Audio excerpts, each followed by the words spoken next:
and sisters, greetings and peace be upon you. Salamun alaikum, shalom, bonjour, ya Ali, all the greetings in the world out there. I'm just going to test if my live feed is working because... Excellent, okay, it's working. As I have promised you, my weekly show will continue on this very page every Sunday at 5 p.m. Australian Eastern Standard Time. And the aim from these programs is to, number one, raise awareness about what really lies within the books that form the violent Sharia law that lead to the beheading of our citizens and the innocents around the world. And also, we need to educate ourselves in what is harmful to us and our children, so that we may know how to take precaution when it comes to dealing with this ideology. It is not harmful to educate ourselves in what is harmful. It is wise for us to understand what exactly lies within these books. Now, many reformers are reformers because they are Muslim, not because they have actually spent a time studying within the seminaries. Not that it is a requirement that one needs to have some sort of degree in order to stand against ISIS, but I think the world we live in is more interested in stamped documents from radical institutes than the actual truth that lies within the very books. This here between my two hands is the manual for every single Muslim on the face of the earth. Every single Muslim believes in what I am holding between my two hands. They may indirectly or directly believe in it, meaning we may have a minority of Muslims that say, well, we don't believe in all of this, but they believe in books that depend on sources from these four books. Firstly, we have the Holy Quran. The Holy Quran is the holy book for all of the Muslims around the world, regardless of denomination, sect or group. All Muslims believe in the Holy Quran. If someone does not believe in the Holy Quran, then they are not Muslim. They have to believe in the Holy Quran. We will not be interpreting the Holy Quran, but that will be a separate program. I have here 4 volumes of Sahih al-Bukhari. If you had watched my appearance on the Andrew Bolt show, you would have seen that I had brought one of these volumes and I read from the volume, or sorry, I referred to one of the volume, to what was written in one of the volumes. And it was very shocking for the nation as to what exactly lies within these books. The ABC Media Watch turned around and said the statements of Imam Tawhidi are plain crazy. Well, I guess they're just proving our point, that indeed what lays within these books and leads to our deaths is plain crazy. The problem is you do not have access to these books. The problem is, even if you had access to these books, you would not be able to understand the literature within these books. Today, I want you to know what exactly lies within the books that are considered sacred right after the Holy Quran. In every mosque, or in the majority of mosques and the majority of Muslim libraries and schools, the Holy Quran is placed right next to Sahih al-Bukhari. That is because Sahih al-Bukhari interprets the Holy Quran, especially volume 3 from Sahih al-Bukhari that focuses on the Quranic interpretation. It teaches us Muslims how to live our lives, what ethics we need to abide by, and what exactly makes us good human beings. This is the manual that we have. Now, I understand that some will say, well, the Bukhari is a Sunni author, and the Bukhari is respected by Sunnis, and I'm a Shi'i. So how is it that the Bukhari applies to me in my daily life? The answer is very simple. The Bukhari has influenced all of the tafsirs, the interpretations of the Holy Quran for all Islamic denominations, regardless whether they be Ahmadiyya, Sunni, Zaydi, or Shia. All Shia scholars take from interpretations of the Holy Quran that depended upon the Bukhari as a source in one way or another. This book has influenced every school of thought, and even grand ayatollahs within the Shia school of thought, such as Fadlullah, Khamenei, Khomeini, and also lecturers such as Ahmad al-Wa'ili. All of them refer to this book and they abide by it. Some may call them undercover Sunni, undercover Wahhabi. That is understandable, but that's not what I am saying. I am saying this book is a book that has led to the deaths of many people. This is a formula of war. This is what has made Islam a religion of war. This is what needs to be banned.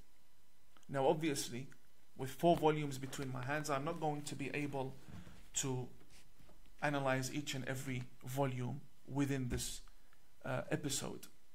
But we are going to skim through these 4 volumes to find out what exactly is this book like, what was the line of thinking of this author, what on earth was he thinking when he compiled this, and why are the Muslims silent. But before I come into speaking about the Bukhari, it is worth asking a question. How come the Muslims who don't speak Arabic, other than the Imams, and how come the Muslims who don't speak Arabic completely, and how come non-Muslims, university teachers who have studied Islam and received degrees in Islam, how come they haven't come across this? Why is it that we are now learning about this Bukhari? The answer is very simple. When you go to a Muslim bookstore and you say, can you give me a copy of the Bukhari? You would expect to get this, but instead they will give you this. They'll give you 1 volume that is made up of Arabic and English. They have cherry-picked and selected for you and translated for you what they want you to read from Sahih al-Bukhari. They do not want you to read everything within Sahih al-Bukhari. As you can see, they have titled it Sahih al-Bukhari, the early years of Islam. And they explain and translate. But this is not al-Bukhari. This is a small compilation from what they want you to know about Bukhari. This is the real Bukhari. We who seek knowledge want to know what forms this radical ideology. We want to know what's in the book. Therefore, let's get into it. Muslims go around the world rioting, killing people, because they believe that their Prophet Muhammad has been insulted. I'd just like to double check if the voice is actually reaching you. Brothers, my dear friends, brothers and sisters, if you can hear me clearly, before I get into the topic, can you please type 1 for me? Just some of you give me 1. I'm reading the comments.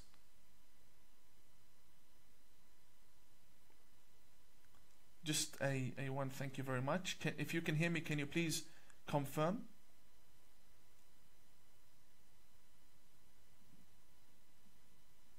Okay, excellent. We've received confirmation. The Muslims say that Prophet Muhammad is the best role model. They say that Prophet Muhammad is the best human being and that we should all follow him. I, as a Muslim, believe that. Why? Because I believe that the Prophet Muhammad, that I believe in, my version of the Prophet Muhammad, is someone who respects the Jews and loves the Christians and honors the atheist and allows churches and synagogues within his government. The problem with my version of Muhammad is that only a minority follow it. The majority follow a different Muhammad. And when I say majority, I do not mean 5 to 50%. I mean 95% of the Muslims believe in the Muhammad, the Prophet Muhammad portrayed in the Bukhari. Nowhere else. Nowhere else. All books of history refer to the Bukhari. So let's find out, what really is Muhammad like according to the Bukhari, according to the faith of the Grand Mufti, according to the faith of television celebrities that are Muslim in this country, according to the faith of activists within America. All of these Muslims who go and say that Prophet Muhammad was an environmental activist, a human rights activist. Okay, I don't disagree, but is that the Muhammad you believe in? Or are you changing fates every time you're subjected to a question that you cannot answer? So you change faith in order to answer that question. The Prophet Muhammad that the majority of the people speak about and fight for and defend is not the Muhammad they believe in as an ideology.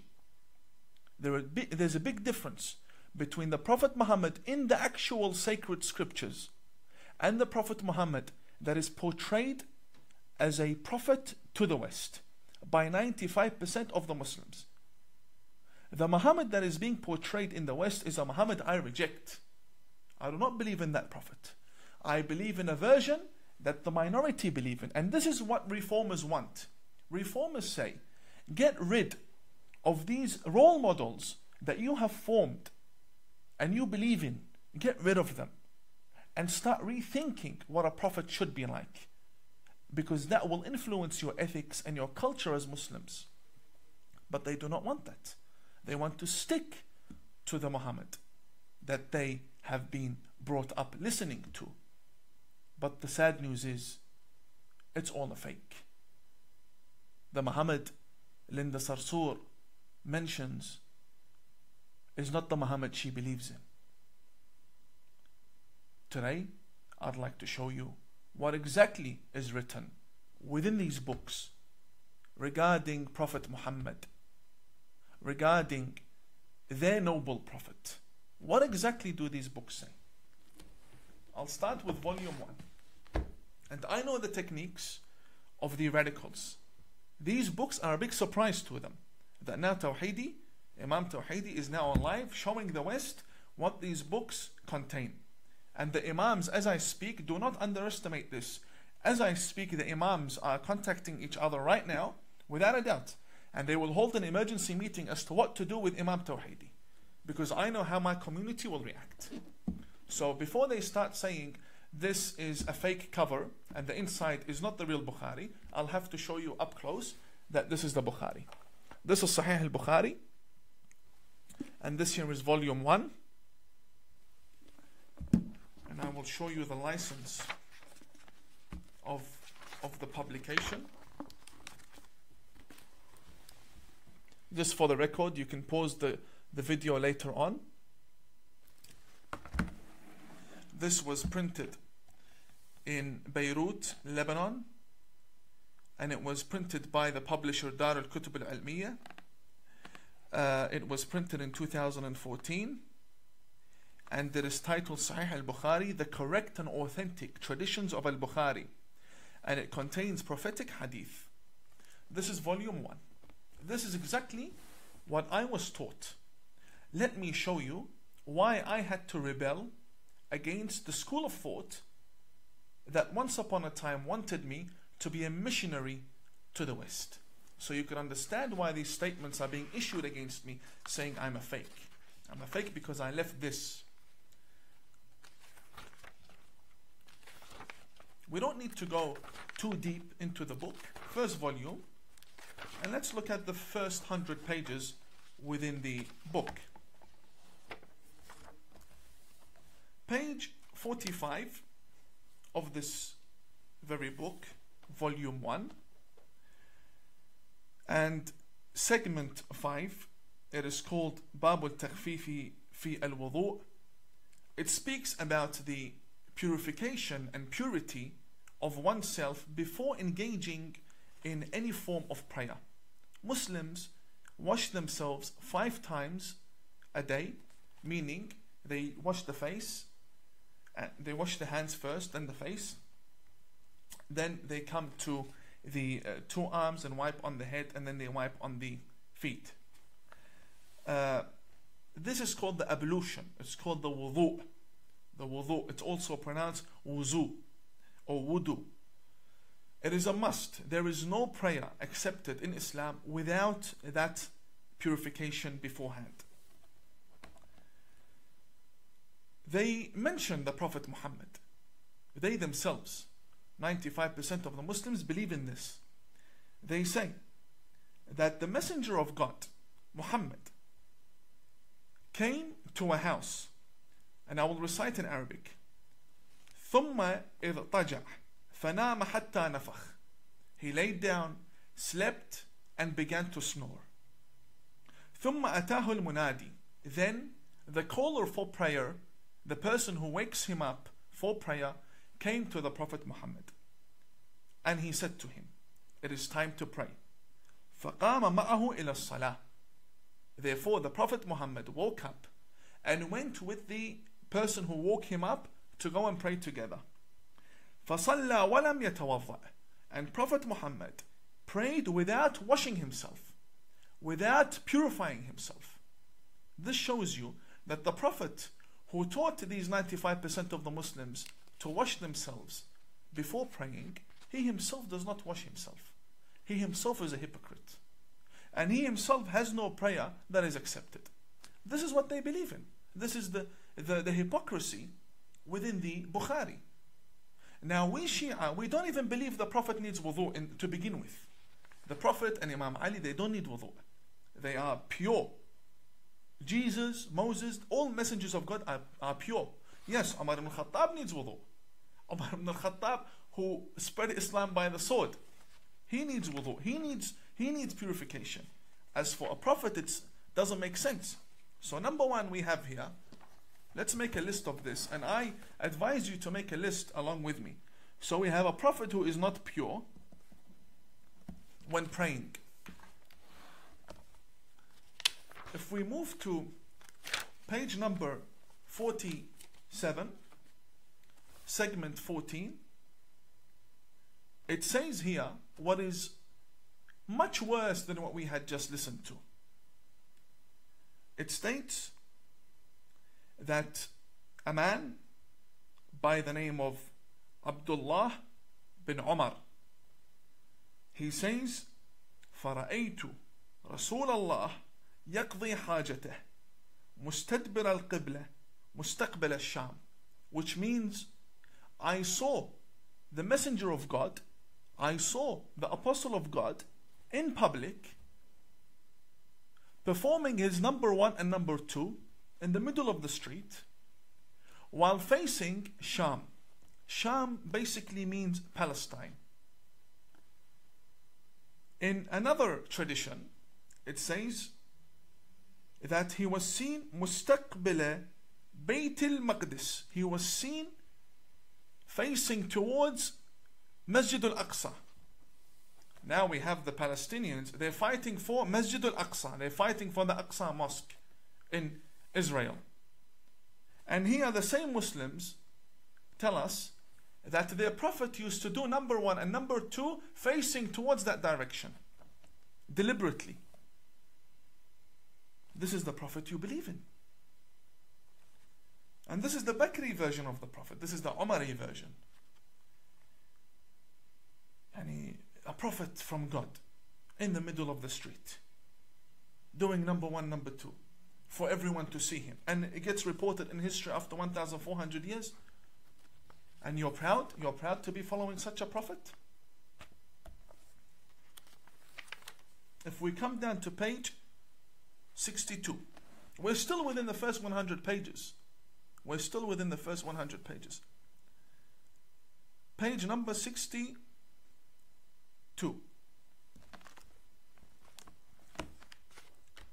It states, أتى النبي, the Prophet came, فبال قائما ثم دعا بماء فجئته بماء فتوضأ, which basically means Prophet Muhammad came and he urinated while standing up.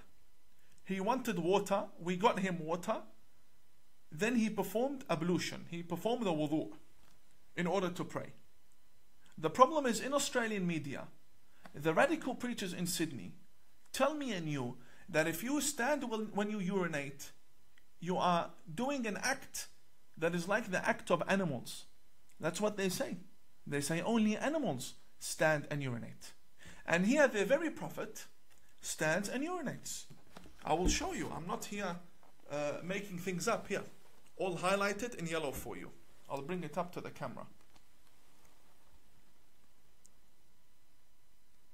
That the Prophet, peace be upon him and his family, urinated when standing. Which means he's a hypocrite. And he has no ethics, according to the Bukhari. And I would love for the Grand Mufti, and I would love for Brother Walid Ali, Dr. Walid Ali, Sister Linda Sarsour, to come and defend their Prophet. This is your book. Either you denounce the book or you denounce the Prophet. Which one is it? So now we have a Prophet who urinates when standing like an animal. Like an animal. And we have number 1 and number 2 in public. This is the book that forms Sharia law. Let's read what's in this book.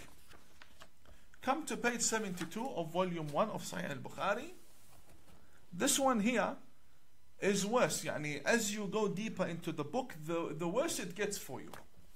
It states here, كان النبي يدور على نسائه في الساعة الواحدة من الليل والنهار وهن 11. قال قلت لأنس أو كان يطيقه؟ قال كنا نتحدث أنه أعطي قوة 30. What does this mean? It means that the Prophet Muhammad used to visit all of his wives, and they were 11, and he would engage with them all in sexual intimacy. And he would do that during the day and during the night. And all 11 of them. And he wouldn't wash himself. He would not wash himself between each wife. So the person who narrated this report, he said, is this true? That Prophet Muhammad has the ability to satisfy 11 women? Here it says, he was given the power of 30 men. Yeah, Bukhari, who are you trying to fool? Who are you trying to fool? When you read this is the Prophet Muhammad that we were taught. I didn't bring this from Jupiter. This is the book for the greatest scholar in Islam after the Quran, according to 95% of the Muslims. I didn't make this up. It's in the Bukhari. I'm more than happy to bring this on any platform and we'll debate about it. This is very sad. Very sad. Prophet Muhammad, who you love and you go around killing people for. This is your hypocrisy. This is what you believe about your Prophet. This is the issue when we say ISIS came from Sunni Islam and they are doing what they are doing in Iraq. Or everything is focused about the sexual desires that they have. Blow yourself up to get 72 virgins. This is your Prophet. Running around during the day and the night. He has nothing better to do. God sent him to engage in intimacy. He had nothing better to do, according to your most important source. Now this, and we're still on page 72. We're still on page 72 over here. Page 72. We haven't even reached page 100. And it just gets worse. This is volume 1. Volume 1 from Sahih al-Bukhari.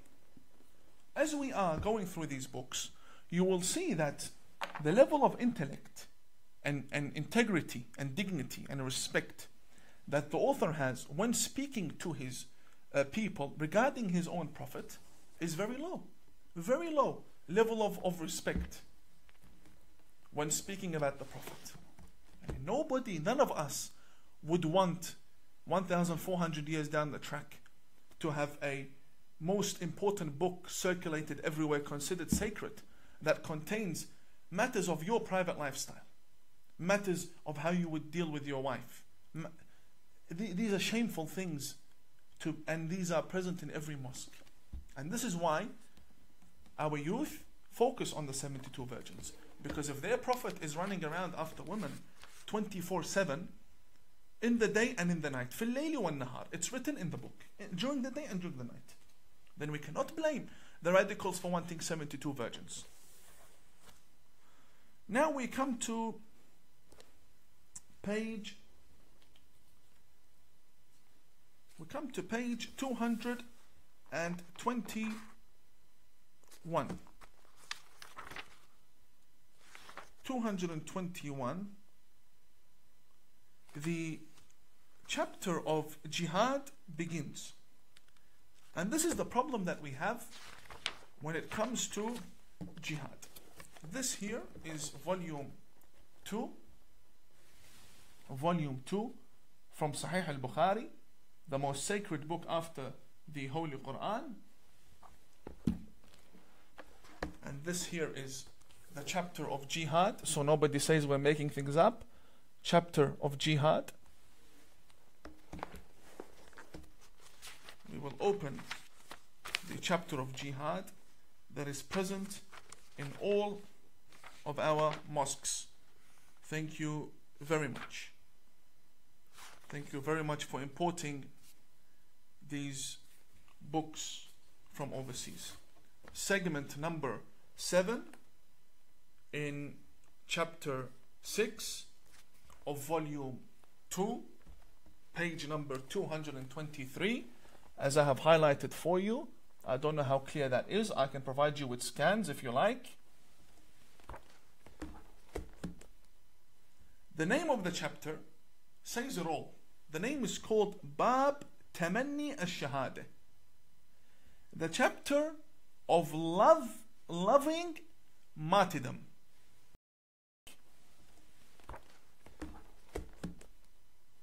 The name of the chapter says it all. The name is called Bab Tamanni al-Shahada, the chapter of loving martyrdom. I want the Grand Mufti to answer me, what does this mean exactly? Because I know they will say it took it out of context. No problem. I'm an Imam and I've taken it out of context. You explain, please. قال رسول الله صلى الله عليه وآله والذي نفسي بيده لوددت أني أقتل في سبيل الله ثم أحيا ثم أقتل ثم أحيا ثم أقتل ثم أحيا ثم أقتل. What does that mean? It means that Prophet Muhammad says, I vow by God that I wish that I could be killed for the sake of Allah, then brought back to life, then killed, then brought back to life, then killed, then brought back to life, then killed once again, and then you go become a martyr and you go and you get your 72 virgins. And this is not something that we are just reading. This is not a magazine. This is Sahih al-Bukhari, the authentic. Sahih means authentic. After intense filtration for 1,200 years, this is what we have now come with to form the religion of Islam. So when you see its non-stop attacks towards the West, you know why. Because they themselves wish to die, come back to life, to die again, come back to life, and die and come and non-stop. This love for death that they have, I don't know where it comes from. Do you know where it comes from? It comes from this book. When you wonder what is the root for terrorism, this book, this here. When the Muslim is taught that your Prophet wishes to die and come back to life once again, just in order to die again, you can't blame the 15-year-old and the 17-year-old and the 22-year-old to want to go and blow themselves up. You cannot blame them. This is in the book, and this book is in Australia. This book is, when I show you, the ABC says I'm playing crazy. When I'm silent, the right says we're crazy. So please, left and right, let me do my job. I'm here to raise awareness. Now, we've finished from an example. These are all examples I'm giving you. I cannot go through the whole book. Examples I'm giving you with regards to jihad. Now, the book, the very volume explains to us why the Prophet would say such a thing. According to Al-Bukhari, why would the Prophet say such a thing? Very easy. You read in page 348. I'll lift it up again for you. 348. This says, segment number 11, chapter 59. It says, Bab Sifat Iblis wa Junudih. The characteristics of Satan, of Shaitan, of Satan and his soldiers. Then we have a testimony from Aisha. Aisha is the wife of Prophet Muhammad, who was also a terrorist after the life of Prophet Muhammad. She was leading an army that killed many people, tens of thousands of people in Basra, also known by the Battle of the Camel. Aisha, this is the 7-year-old wife, apparently. According to us, according to our evidences, the more reasonable evidences, she was over 18, she was over 20. And we also have evidence that she was married and she had a child before she married Prophet Muhammad. But we won't get into that. All the Muslims haven't agreed upon her age. But what they have agreed upon is that she was either 6 to 13 by the 95% of the Muslims. The majority believe she was underage. Yes, I will not deny. Here, the very lady, Aisha, says, and Aisha, hadith number 3268. She says, سحر النبي حتى كان يخيل إليه أنه يفعل الشيء وما يفعله. It means that the Prophet Muhammad was possessed. He was possessed. He was a crazy, delusional man. To the extent, حتى, she says, حتى كان يخيل إليه, to the point that he would start imagining things. And he would consider that he has done things when he didn't do anything. So when you find the Prophet saying, I want to die and come back and die and come back, it's because they believe he's a delusional man. They believe he's a psychopath. They believe he's being possessed, which is even worse. How can an apostle of God be possessed by jinns? This is what they believe. Page 348. We're not making this up. Let's come to page 377. I want the Grand Mufti to explain, please. Explain in Arabic. I understand Arabic. Explain. We'll have our friends translate for you. No problem. Page 377. It states that the Prophet in 3372, Prophet Muhammad used to doubt in previous prophets, which clearly contradicts the Holy Quran. The Quran says, مَا نُفَرِّقُ بَيْنَ أَحَدٍ مِّن رُسُلِهِ. We do not differentiate between any of God's messengers. Here the Prophet Muhammad says, أن رسول الله قال نحن أحق بالشك من إبراهيم إذ قال رب أرني كيف تحيي الموتى. Prophet Muhammad says that we are more worthy to doubt in the words of God than Abraham when he said, Oh God, show me, how can you give life to the dead person? If someone's dead, how can you give life? Show me. So the Prophet Muhammad himself, according to 95% of the Muslims, was a delusional man. According to Sunni Islam, this is Al-Bukhari. So if your Prophet was doubting in his own message, in the revelation that had come to him, then why do you not allow anyone else to doubt in your Prophet? Why do you always want to paint a good picture? Firstly, reform, get rid of this book, and then we'll start a new platform of understanding what are the good things in the life of Prophet Muhammad that you can learn from. Not this book. We're up to volume 3. Volume 3 from Sahih al-Bukhari. غلط al-Bukhari. Volume 3. And here I have a challenge. I have a big challenge right now.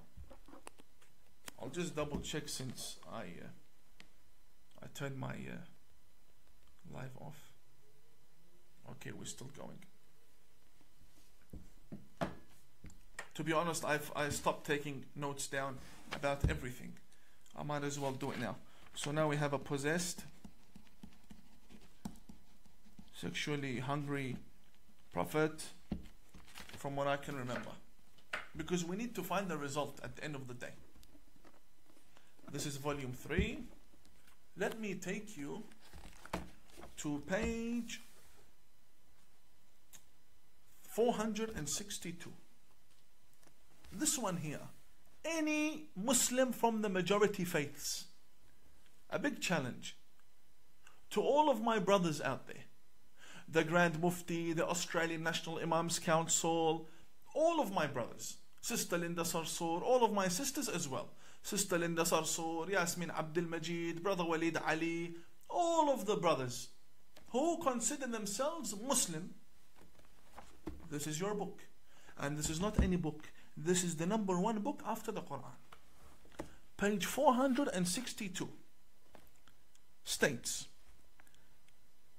Hadith number 5445, segment number 44.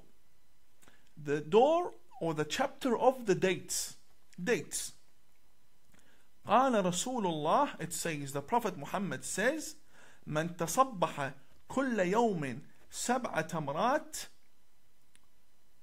لم يضره في ذلك اليوم سم ولا سحر. It states over here, because I want to show you the accuracy of this book that is killing our people. I want to show you the accuracy.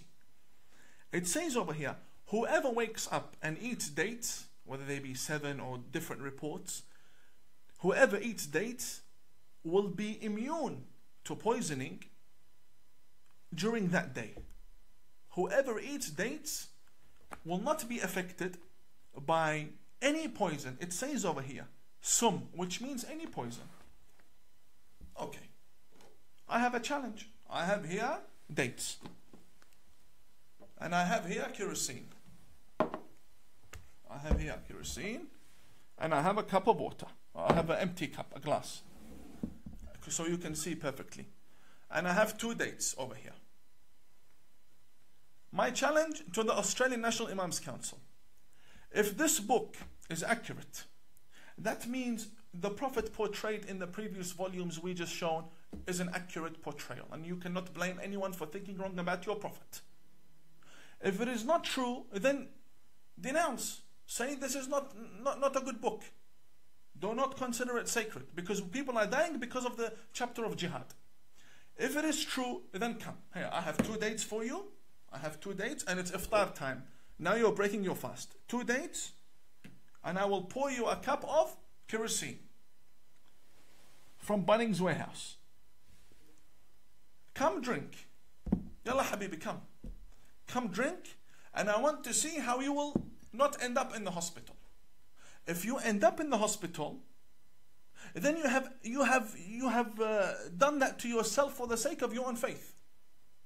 If you end up dying or you end up with serious injury, then you're a victim of your own faith. This is what you believe in. And if you end up healthy and nothing's wrong with you, I will convert to your faith. I will resign as a Shia Imam and I will come and I will kiss your feet and I will study under you. I will start all over again. If you can prove me wrong, come. I'll pour you 1 cup from this after you have 2 dates so we can see exactly, is this book accurate or no? If it is really the word of God and if it's really what you believe is correct, come. I give you 2 dates plus here a kerosene and enjoy. This is nonsense. This is volume 3. Now we're up to volume 4. And volume 4 is a tragedy within a tragedy within a tragedy. Volume 4 from Sahih al-Bukhari. Volume 4 Sahih al-Bukhari. And by the way, the books of the Shia will come next. This is the main Sunni author. Shia authors will come next. I will bring the Shia books and we will see exactly What's going on in this faith? We'll bring them all. The books of Khomeini and the thawing of the underage children, they will all come. So now we have volume 4, because this is very interesting. Because this is very interesting, I'm going to show you the license again of this very volume, so nobody says it's a lie. Okay. Now let's go very far away from the whole world of jihad, and I'm pretty sure Islam has something to offer. I'm pretty sure 95% of the Muslims believe in a faith that should have something to offer, yani at least some medicine. Let's take a look at the medicine here. Also page 16. Page 16, it says the chapter of medicine with the urine of the camel. تفضل. Chapter of medicine with the urine of the camel. Medicine, medication, cure with the urine of the camel. Let's read. It states, a group of people came and visited the Prophet in Medina, which means he had a government. I don't believe the Prophet had a government, but I believe he had a strong establishment. We'll speak about the government of the Prophet in a different time. As for now, they came to Medina, where the Prophet had his religion established. And they became sick. What do they do when you become sick and you have the Prophet? He's the best doctor. So they went to the doctor. The best doctor in the opinion of the Australian National Imams Council. The best doctor in the opinion of the Grand Mufti, Dr. Ibrahim Abu Muhammad. The best doctor according to all of the Muslims. The best doctor, the Prophet Muhammad. This is your book, not mine. This is your book. What does the best doctor say to the sick people that came to him? And what did he do when they took his prescription and ran with it? What did he do to them? فأمرهم النبي, they were sick. فأمرهم النبي, he ordered them أن يلحقوا براعيه, that they go after the owner of the camel. يعني الإبل, it states here, يعني الإبل, which means the camel. فيشربوا من ألبانها وأبوالها, to drink from its milk and urine. فلحقوا براعيه فشربوا من ألبانها وأبوالها. Not only did they listen and ignore, no, they actually chased the man who had the camel, and they stopped the camel, and they drank from the camel's urine, and they drank from the camel's milk. حتى صلحت أبدانهم. حتى صلحت أبدانهم. Until their bodies became strong again, and now they have the ability to go back to where they once came on foot, and they're strong, and everything is well. They're no longer sick because of the cure in the camel's urine. So what did they do now that they are strong? فَقَتَلُوا الرَّاعِي وَسَاقُوا الْإِبِلِ. After they drank from the camel's urine, they killed the owner of the camel, and they stole the camel. Now, until now, we have a tragedy. Because if this is real, then we have a tragedy. What is coming up, it's something I cannot call a tragedy. Watch. The Prophet orders them to go and drink urine from the camel. They go, they drink the urine and the milk, and then they kill the owner, they steal the camel, and they come back. Listen to this. فبلغ النبي, the Prophet heard, Prophet Muhammad heard. فبعث في طلبهم فجيء بهم. So he said to his companions, go bring these two people who did this to the owner of the camel. So they brought them. What did Prophet Muhammad do? فقطع أيديهم وأرجلهم, according to them, to the 95% of the Muslims. Ya Grand Mufti, can you please explain? The Prophet here chopped their hands and their legs. Why? Because they stole a camel. It states فَقَطَعَ أَيْدِيَهُمْ وَأَرْجُلَهُمْ وَسَمَّرَ أَعْيُنَهُم. And he brought two nails, the nails that you would use for the wall, and he poked their eyes with it.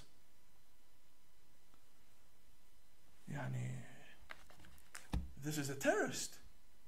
What kind of a doctor is this to begin with? You have someone who's sick, comes to you, you refer them to go drink camel urine, and then when they steal the camel and they kill the owner, you chop their hands and their legs, and then you poke their eyes with nails. This is your prophet. This is your prophet. I did not make these books. This is your religion. Here, can you please explain? We just went through 4 volumes, and next week will be the Shi'i books. These are your volumes. Can you please explain to me? Because what I did now, I translated what is in the book. That's all I did. I did not add anything from myself. I translated what's in the book. Can you please explain? If I, as an imam, have taken it out of context, you please explain to me. How can 4 volumes be taken out of context? How can go drink the urine of the camel be taken out of context? How? But you don't find any of this in this English version that they give you as a gift on the streets of London and in Sydney, because they do not want you to know what's in the book.